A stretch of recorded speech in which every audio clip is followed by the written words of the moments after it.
Tapping the display of the WM Touch will prompt us to enter the passcode, which we defined in our earlier video. Let's enter passcode 1234. Upon unlocking the WM Touch, you will be greeted with the Zones overview screen. Let's select Zone 1. The zone is selected if it's highlighted in blue.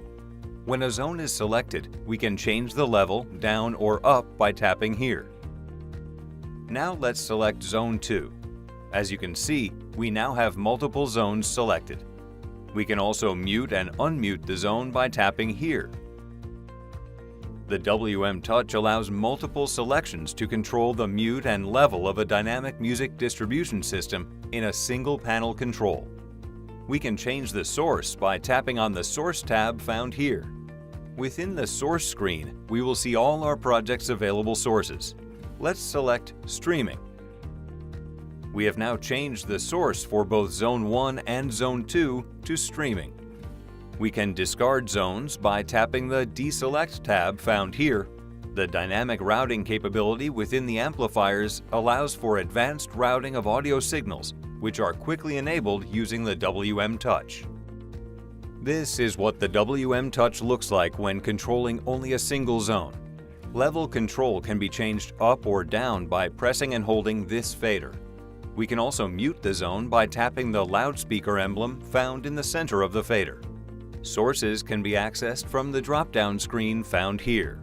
Within the Source screen, we can access any selected source from our project. Let's now choose Scenes found here on the WM Touch. Within the Scenes screen, we can recall scenes we created within our project by simply pressing and holding the scene. Let's recall Scene 2.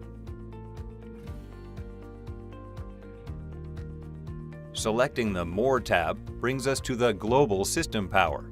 To turn the system off, press and hold the Power emblem. We will now power the system back on by pressing and holding the Power emblem. Within the More tab, we can also access the lock screen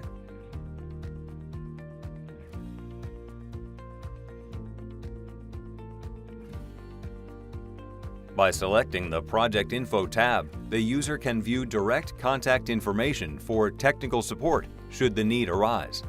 They can also view the serial number of the WM Touch unit. Pressing and holding Project Info for 3 seconds will bring us to the Settings screen. On this screen, we can change the orientation of the display from portrait to landscape. We can also select the language.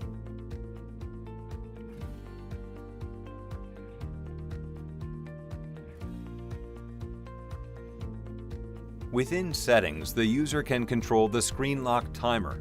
We can choose 30 seconds, 1 minute, 5 minutes, or never.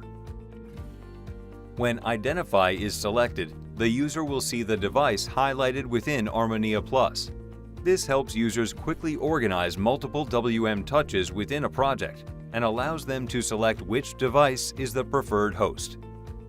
Exiting the Settings overview brings us back to the Zones screen.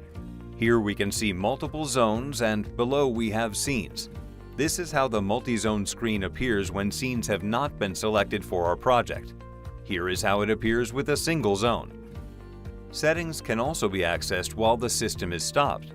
The user can choose to have the content displayed in portrait or landscape mode, select the required language, and identify the device within Armonia Plus.